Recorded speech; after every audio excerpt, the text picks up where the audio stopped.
Hey everyone, welcome to Simulation. We are currently at AthenaHealth in Boston with Jonathan Bush, the CEO. Thank you for joining us. Hey, it's a treat. We appreciate it so much. Yeah. And it was great meeting you yesterday at the Radical Wellness Summit of Arc Fusion of David Ewing Duncan. That was a great time. It was a good time. He is a funny man, but he definitely knows how to give a good time. Yeah, and especially what a great group of people that are kind of pioneering this AI biotech push, and you are as well. So AthenaHealth's been around 20 years. 21 almost, unbelievable. Yeah. Yeah, I started in my basement with a bunch of people, and I was worried that maybe I was lying to them that it was a company, but it's worked out. It's worked out really well, and we're really excited about the next chapter. 20 years later, now you have your own recording studio here. You guys have a whole campus. Yeah. You have how many employees? 5,000 employees. 5,000. Yeah, about 114,000 providers. So 13% of all visits to the doctor happen on AthenaNet. About half of all doctors in the country use AthenaNet once a month, at least once a month, to look something up. Wow. And using Hippocrates, which is a mobile app that's cool if you're a doctor. And so then your main product's an electronic health record. No, there's four main products. Hippocrates, which is a mobile app for clinical decisions. Okay. A collector, which is our biggest revenue product, which is basically the billing that the doctor and the hospital have to do with insurance companies. Clinicals, which is the medical record, and then Communicator, which is a service for connecting directly to consumers and giving them a little more of a dashboard with their doctor. So this is more of a futuristic approach to healthcare. We're hoping that we'll be the first, definitely the first the first platform company in medicine, maybe the first vertical platform anywhere. I mean, all the platform companies you see are these very thin swaths of many consumers, but not many things to do. Kind of look, shop, look, shop, look, view. And what we're talking about is something that's much more involved. And most of what we're thinking about in terms of our future plans involve turning these incredible data assets into platform utilities. That will allow other people to build other electronic medical records and sell them on our platform, which will be a kick in the pants to our fabulous EMR teams. We have a more and more growing desire to keep our own data secure, but also to give our data for better machine learning. So that we can, so what do you think as we go towards a more open source system? Anything that you leave in a box and never look at for a really long time or have very few people look at is not as useful as you think it'll be. And our data's like that. It's pretty locked up, siloed, it's not reconciled. And so it sucks. But because we're lucky enough at Athena to have all of our clients using the same instance of the same application, feeding the same basic database environment, we're in a position to create data that's more useful, that's actually got information that doctors and patients want to see.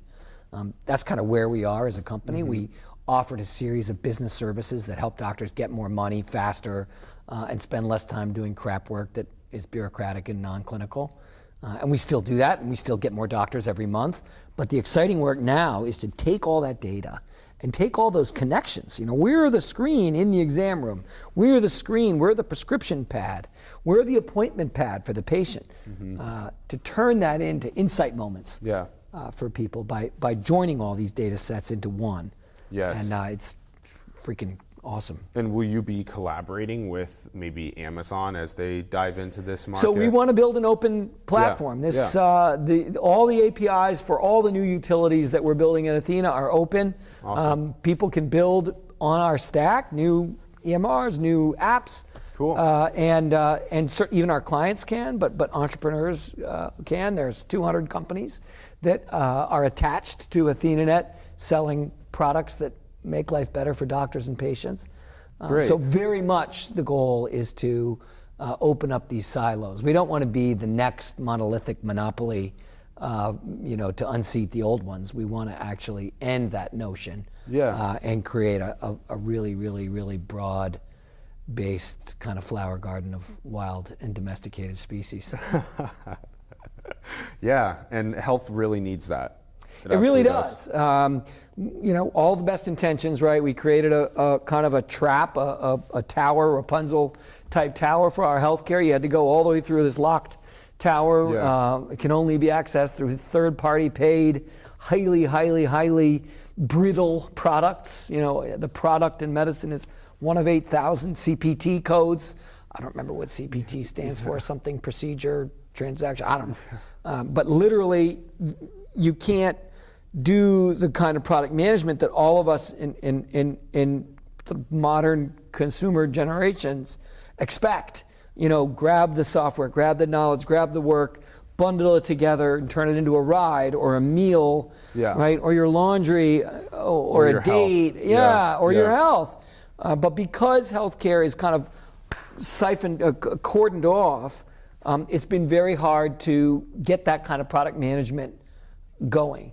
And we hope that by opening this stuff up, using really a set of services that cater to the old world medicine. I mean, everything we do, most of our big revenue products cater to old world medicine, because our mission is to bring the docs that sign up with us across the bridge into the new world and help them profit by a form of medicine that people like more. So what are your thoughts as more and more people are understanding that, holy cow, I'm going in, I might get treated, but the treatment might not work. This is more based on effort than it is based on outcome. And so how do we transition more to an outcome-based healthcare system? Product management, right, is the idea of saying, we're not happy till you're happy at Crazy Eddie's, or, if you don't like your LL Bean boot, turn it in at any time and we'll give you a new pair, right? That is that idea. They're essentially providing insurance in a way, right? They're insuring their sneaker or their stereo or their boot. And in healthcare, we don't do that. We just run you through again. And that fundamentally flies in the face of what an American consumer, really any human soul, wants from someone that they're at the mercy of in the market. And it particularly galls people who are at the mercy of someone in the market and medically weak, right? You're there occasionally because you're actually sick. And that combination makes the non-existence of product guarantee, of product management, of what you called results-based or outcomes-based medicine, particularly frustrating. And you think that the tools that you can build here with AthenaHealth? Doctors don't know what happened to the patients they treat. How often, when I use this drug, how often does the patient end up at the hospital versus that drug versus no drug versus maybe an exercise app? These choices, the data behind these choices is anecdotal at best. Even clinical trials are pretty freaking weak, right? We don't know a lot of detail. We don't really run a ton of people through them. I mean, they meet ethical standards that are high compared to not doing them. And there's nothing wrong with the people doing them. So then we need to have an actual breakdown of what a patient gets prescribed to do, and then the efficacy of that, and that times a million. And And by the way, one guy might be at the hospital more often and love it. Another guy might not, but hate it. That's relevant too, right? If patients just love Plan A and hate Plan B, but Plan B is cheaper, in a sophisticated world, you might say, well, Medicare's not paying for Plan B because Medicare's not paying for Plan A because it's more expensive, but you love it. But here's the chart, here's the price of the difference. For $20, you can choose Plan A, which you like more and is more money, and suddenly there's some consumerism in there. Suddenly there's the possibility of the person getting the service being powerful over the service. As we progress into more artificial intelligence and more of these augmented technologies, and a lot more of the control comes into the power of the home and into the power of the patient, where do you see... You need this even more, right? If we took all the data that doctors have, believe me, we're trying, and we just did we're in beta with Apple right now, where you can take all the data that we have and pull it up into your health kit on your iPhone. In fact, we just had a company meeting and some kid actually drove out and got a wellness visit out of one of our clients in Western Mass that's one of the beta sites so that she could pull up her own chart in her iPhone, and then she did it for us at the company meeting. It was awesome. But that sort of government coded, very brittle sort of data that is not yet information that makes up a chart isn't going to be all that exciting for a consumer to see.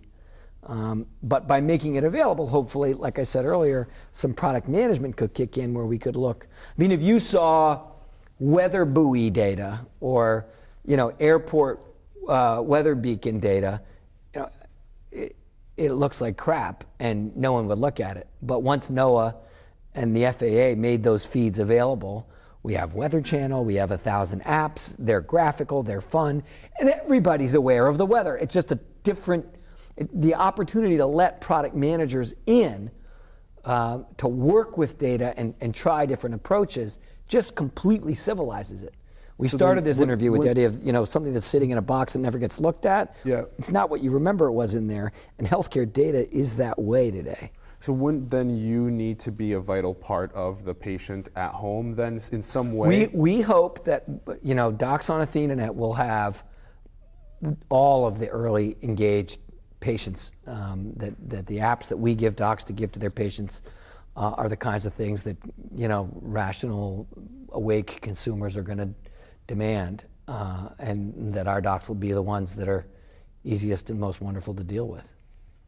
And then what would you say is the best way to describe healthcare to the future generation?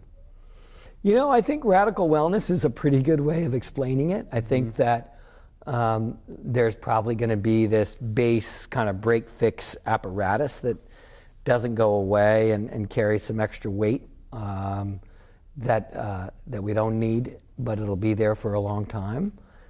But I see a layer coming, an intelligent layer that those who are interested can tap into and dramatically change their experience of medicine. The cost of it, but also the humanity of it. My biggest deal with medicine is not how expensive it is. It's really expensive, but we're a really rich country. The problem is that for all that money, that huge amount of money, more than your house and your car combined, it's not really an expression of our humanity. You can't trick it out and meet anyone at the bar with your healthcare choices and get connected. And for all the money and resources that go into it, it should be part of who we are. We should be able to trick it out our way. Exactly. And that's what I hope we enable. And I think technologies like AI parsing biometrics as well as blockchain technology for security purposes and then access control for everybody. Might even be able to get paid for our data. Universal basic income potentially could be a really Sure, good way. you could do that. I mean, data is just a record of what happened. So it'd be hard to tell a doctor you can't have a record of what you did. But regardless of whether, we still have a very old world notion of data, that there's all this money in it because we're so blind, we're so siloed. As these silos come down, the idea that data is worth money is going to be as obsolete as the idea that software with no services or value added is worth money. We don't buy enterprise software products anymore. Nobody's bought a CD in years.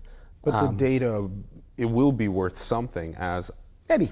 I think the information that people tap off the data will be worth a lot more than the rows and columns themselves. Sure, yeah, actually making sense of the data, definitely.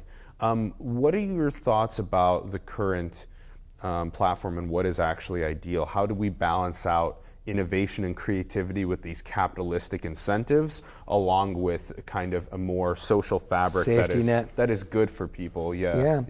Well, it's a really interesting question. It is the fundamental question of medicine, is that the thing that makes healthcare so expensive to the average person and so unaffordable and so inhumane is directly caused by society's desire to protect people who are vulnerable. So by protecting people who are vulnerable, we're screwing people who are vulnerable. It's a weird, right? Because by making everybody have access to an all-you-can-eat buffet of everything, of course, then nobody has to make their product cheaper in order to get it to more consumers. Because by law, every consumer has to have unlimited amounts of it. You got to keep the fire burning under people's butts. Yeah. So there's no fire burning. So you go to a hospital. I mean, everybody's gone and going, Jesus, who runs this place? How can this be so dumpy and disorganized? And you meet the CEO, she's a great woman or whatever. The docs are great, the staff are great, but somehow there's nothing that just flushing the waste out of it. Why are they so big? Why are there so many common spaces that are underutilized? Why is 58% of the equipment idle and lying around? It's just weird, right? But by the same token, it would be hard to just pull the rug out from under people and say, hey, no social safety net. So it's a dance. We're working on an edge. It's surfing, How do we get in there and find a spot where there's enough demand curve, there's enough shopping that waste is getting flushed and new ideas are being brought forward. Yeah. But people aren't totally screwed when a tractor hits them in the yard. Yeah.